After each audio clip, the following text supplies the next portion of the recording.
सोमती अमावस्या के साथ 5 या 7 बेलपत्र आपके भाव से आप शिव को समर्पित। वर कन्या का विवाह नहीं होता, जिन लड़का लड़की का विवाह नहीं होता, चल रहा हो, अदालत तक बात पहुंच गई हो, जिस घर में शांति नहीं रह रही हो, सोमती अमावस्या के दिन पीपल के वृक्ष के नीचे जाकर उस पीसी है उस तिल को आप मिक्सर में मत पीसना। भगवान शंकर की संपूर्ण जलाधारी पर फल अधिक मिलेगा। मेरा निवेदन हो, 7 वृक्ष के पत्ते उस कलश में डाल दीजिए। घर से निकलते समय पूरे घर का भ्रमण कर। और निवेदन, सोमती अमावस्या हमारे जीवन को फलित करने वाली, सुख देने वाली, आनंद देने वाली, हम उसका लाभ अवश्य लें। पुराण के अंतर्गत या लिंग पुराण के अंतर्गत या नर्मदा पुराण के अंतर्गत हम जब सोमती का महत्व श्रवण करें, अमावस्या का फल ही यही है कि जिन वर कन्या का विवाह नहीं होता, जिन लड़का लड़की का विवाह नहीं होता, जिन पति पत्नी में आपसी में टकरार चल रहा हो, अदालत तक बात पहुंच गई हो, जिस घर में शांति नहीं रह रही हो, आपस में क्लेश बड़ा मचा हो, ऐसी हो गया मन में कि अब ये तनाव बहुत बढ़ गया है, संबंध टूट जाएगा, तो निवेदन है सोमती अमावस्या के दिन आप भी सोमती अमावस्या के दिन पीपल के वृक्ष के नीचे जाकर उस पीपल की पूजन कर उस पे कुंकु सिंदूर चंदन समर्पित कर कच्चे सूत से 7 परिक्रमा करिए। 7 बने तो 7, वैसे तो 108 लगाओगे तो आपके जीवन में सुखता आएगी। और ये वो सोमती अमावस्या पड़ रही है जिसको सोम पुष्प कहा जा रहा है, पुष्य नक्षत्र पड़ रहा है और ऐसे श्रावण है। और सोमती अमावस्या के साथ में पुष्य नक्षत्र भी है जिसको सोम पुष्प कहते हैं। और इस सोम पुष्प का जो आनंद है, इस सोम पुष्प का जो लाभ है, वह हमारे जीवन को सुख देने वाला है। शिव महापुराण के अंतर्गत या लिंग पुराण के अंतर्गत या नर्मदा पुराण के अंतर्गत, नारद पुराण के अंतर्गत हम जब सोमती का महत्व श्रवण करते हैं, कई बार आपको हमने शिव महापुराण में भी सोमती अमावस्या के महत्व को समझाया है कि सोमती अमावस्या का महत्व क्या है, सोमती अमावस्या का लाभ क्या है, हम शंकर की कैसे आराधना कर सकते हैं, हम शंकर को कैसे प्राप्त कर सकते हैं, शिव को पाने का तरीका क्या है। और वो भी श्रावण के महीने में। सोमती साल भर में सोमती अमावस्या 1 या 2 पड़ती है, पर अब की बार जो योग बना है वो श्रावण के महीने में सोमती अमावस्या का योग बना, उसके साथ में पुष्य नक्षत्र पड़ रहा है जिसको सोम पुष्प कहते हैं। अर्थात भगवान शंकर मां पार्वती के साथ में निरंतर विहार करने के लिए श्रावण के महीने में इस सोम पुष्प के अंतर्गत काशी में, उज्जैनी में, ओमकारेश्वर में, सोमनाथ में, केदारनाथ में, वैद्यनाथ में, मल्लिकार्जुन में, नागेश्वर में, अर्थात जितने भी बाबा के 12 ज्योतिर्लिंग हैं, इन ज्योतिर्लिंग में मेरे बाबा पार्वती के साथ में विचरण करते हैं। और बाबा विचरण तो करते ही हैं, साथ में माता पार्वती के अनुसार माता पार्वती जी स्वयं शिव की आराधना करती हैं और शंकर से वर प्राप्त करती हैं। तो ये वो सोम पुष्प है, ये वो सोमती अमावस्या है जो श्रावण के महीने में पड़ी है, जिसका लाभ अपन सबको प्राप्त हो शिव महापुराण के अनुसार। तो मेरा निवेदन रहेगा, इस सोम पुष्प के अंतर पहले सोमती का महत्व समझ ले कि सोमती अमावस्या का महत्व क्या है, सोमती अमावस्या की कथा क्या है। महाराज अगर हम जाने तो उसके अनुसार, सोमती अमावस्या के अनुसार एक ब्राह्मण परिवार था और बड़ा आनंद में रहने वाला, बड़ा सुख में रहने वाला, भगवत चर्चा करने वाला और भगवत स्मरण करने वाला और भगवत स्मरण में सदा रमने वाला, दिन प्रति भगवान शिव की आराधना करना, दिन प्रति भगवान शंकर का स्मरण करना, दिन प्रति भगवान शंकर की चर्चा करना, भगवत स्मरण करते रहना। इनकी एक पुत्री थी, ब्राह्मणों की कन्या थी। उस कन्या का शिव महापुराण में सुंदर भाव वर्णन किया गया है उमाखंड के अंदर कि इस कन्या का विवाह योग नहीं था। इस कन्या के भाग्य में, रेखा में, हस्त रेखा में, मस्तिष्क रेखा में, चरण रेखा में कहीं भी इस कन्या का विवाह योग नहीं था। ब्राह्मण सेवा में लीन रहते, भगवान शंकर के मंदिर जाते, आराधना करते, देवी की अर्चना करते, भगवत भजन करते, कीर्तन करते, शिव अर्चना करते। एक बार श्रावण के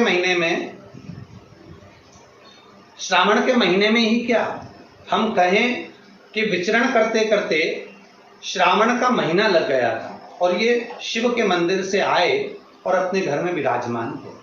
ब्राह्मण परिवार अपनी बेटी को लेकर आए, शिव मंदिर से आराधना कर कर, पूजन कर कर, जल चढ़ाकर, अभिषेक कर कर जब घर पर आए हैं, बैठे, कुछ ब्राह्मणों ने आवाज लगाई, कुछ संतों ने आवाज लगाई, भिक्षाम दे, हमको भूख लग रही है।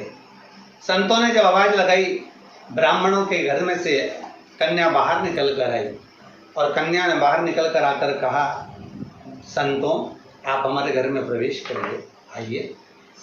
आसन दिया, बिठाया, बिठाकर निवेदन किया, संतों हम आपके लिए क्या सेवा कर सकते हैं। ब्राह्मणों ब्राह्मणी आए, निवेदन करा, नमन करा, प्रणाम करा। संतों ने कहा हमें बहुत भूख लगी है, यदि कुछ भोजन प्राप्त हो जाए तो हम आगे के लिए रास्ता बना लें और हम चले जाओ। ब्राह्मण ब्राह्मणी ने पुत्री से कहकर भोजन सिद्ध किया, सभी ने मिलकर भोजन बनाया, संतों को भोजन कराया। जाते हुए संत जाने लगे। ब्राह्मण ब्राह्मणी को देखकर यथा योग्य आशीर्वाद दिया। आशीर्वाद देने पर ब्राह्मणों ने एक निवेदन करा, ब्राह्मण ब्राह्मणी ने निवेदन करा कि हमारा केवल इतना सा निवेदन है गुरुदेव, संत देव, हमारी बेटी का विवाह नहीं हुआ, इसका योग नहीं बनता, इसका संबंध नहीं हो रहा, हमारी बेटी का विवाह करने हुआ। संतों ने उसी समय पर कन्या के हस्तकमल को जब देखा, कन्या के हस्तकमल को देखकर कहा कि इस बेटी के भाग्य में तो विवाह का योग ही नहीं है, इसका संबंध नहीं होगा, और मान लो यदि इसका संबंध हो गया, इसका विवाह हो गया, तो इसका पति जीवित नहीं रह सकता। इतने कठिन योग इसके हैं और इसका संबंध नहीं है। ब्राह्मणों ने निवेदन करा, कुंवारी बेटी घर में बैठी रही है, कहाँ तक सिद्धता है महाराज, कुछ कृपा करिए। संतों ने कहा बस एक काम हो सकता है, एक शिव भक्तन करने वाली एक सोना धोवन है, वो सोना धोवन जिसका नाम है सोना और धोबी का काम करती है, कपड़े धोने के लिए जाती है, वस्त्र आदि धोती है और भगवान शंकर का भजन करती है। नित्य प्रति का नियम है उसका, शिव मंदिर में जाना, शंकर की आराधना करना, शंकर को जल चढ़ाना, समर्पित कर कर शिव मंदिर में पोछा लगाना, झाड़ू लगाना, बुआरी लगाना और शिव मंदिर को सुगंधित पुष्पों से सजा देना, सोना धोवन का एक नियम था। पूरे परिवार ब्राह्मण कुल में जन्म लिया है आपने, पर आपकी बेटी जो शिव का भक्त है, सोना धोवन जो शिव की आराधना करने वाली है।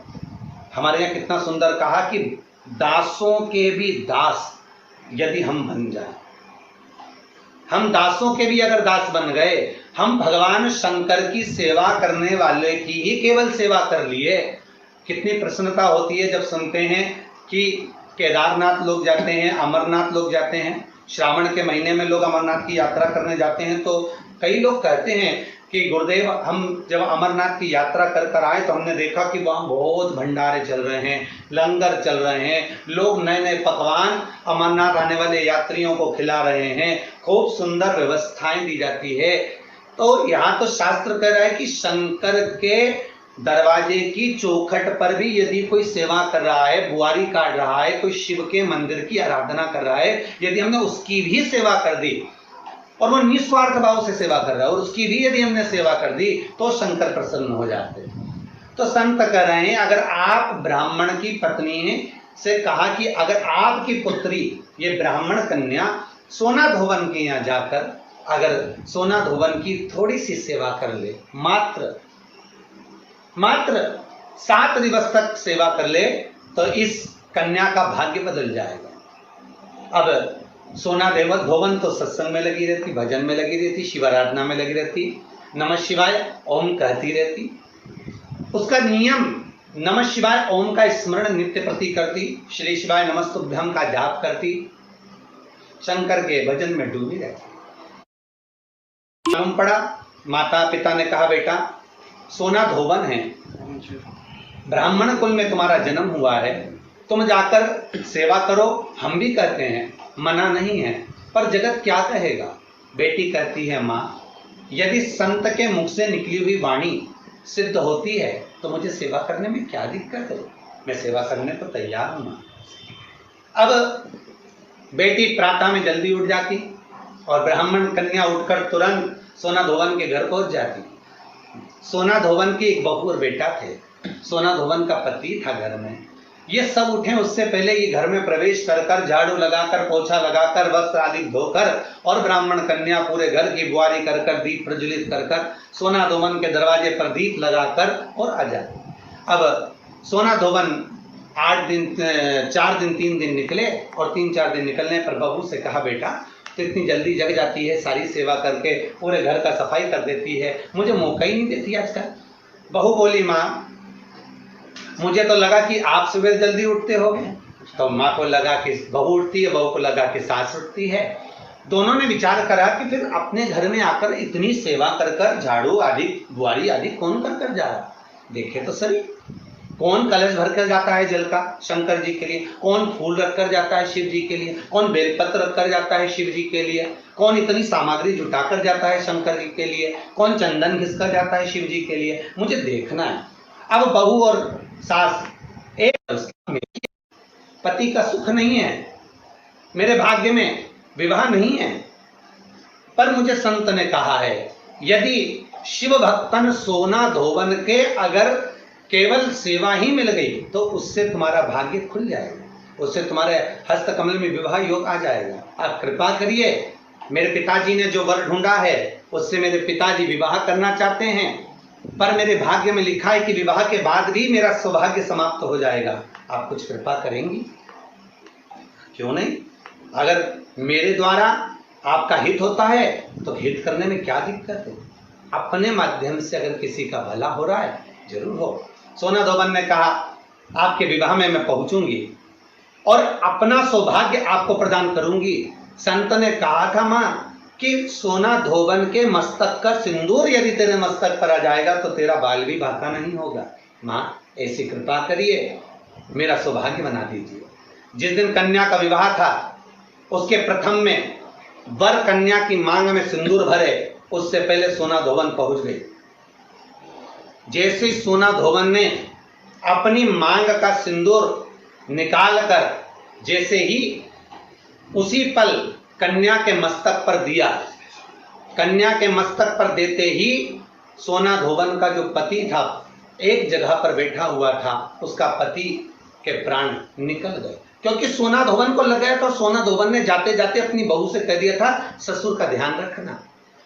प्राण निकलते से ही जैसे ही मांग में सिंदूर दिया, सोना धोबन का मांग का सिंदूर जैसे ही हटा, हटते से ही सोना धोबन को ज्ञात हो गया कि आज मुझे लगता है कि मेरा पति नहीं रहा। नैनों से नीर बहा। सोमती अमावस्या का दिन था जिस दिन उस ब्राह्मण की कन्या का विवाह हुआ था। धोबन सिंदूर देकर आ रही थी। धोबन का नियम था शिव की आराधना कर कर सोमती की फेरी लगाती थी। आज वही सोमती अमावस्या पड़ गई और सोमती अमावस्या पड़ी तो जब घर से चली तो हाथ में कोई वस्तु नहीं थी। सोमती अमावस्या के दिन पीपल के वृक्ष की फेरी जो लगाई जाती है वो खाली नहीं लगाई जाती, चाहे कच्चे सूत से लगाओ, चाहे 108 आप हल्दी की गठान रख लो, चाहे आप कमलगट्टा रख लो, चाहे आप सिंदूर की डब्बी रख लो, चाहे आप दाग चिरौंजी रख लो, पर 108 वस्तु होना जरूरी है। सोना धोबन के हाथ में कुछ भी नहीं था। पीपल के वृक्ष को देखा, सोमती अमावस्या है और मेरा नियम है मैं सोमती अमावस्या को 108 फेरी देती हूँ अखंड सौभाग्य के लिए। लगा उधर पति तो चला गया था। सोना धोबन ने एक ईंट पड़ी हुई थी, ईंट के 108 टुकड़े कर लिए और ईंट के 108 टुकड़े कर सोना धोबन ने पीपल के वृक्ष के नीचे पहुंचकर पीपल देव में जिसमें 52,000 ब्राह्मणों का वासा होता है, जिस पीपल में सारी सिद्धियां प्राप्त होती है, जिस पीपल में स्वयं लक्ष्मी नारायण के साथ निवास करती है, जिस पीपल में स्वयं सूर्यदेव शनि महाराज और यमराज को विराजमान करते हैं, उस पीपल में जिसमें ब्रह्मा विष्णु शिव सदा निवास करते हैं, ऐसे पीपल की जब फेरी लगाना सोना धोवन ने चालू करी तो महाराज शिव महापुराण की कथा कहती है, सुंदर नर्मदा पुराण की कथा कहती है, 108 ईंट की खोड़ से, ईंट के टुकड़े से जब सोना धोवन की फेरी पूर्ण हुई, जैसी पूर्ण होती है सोना धोवन अपना पल्लू पसार के प्रणाम जैसी करती है।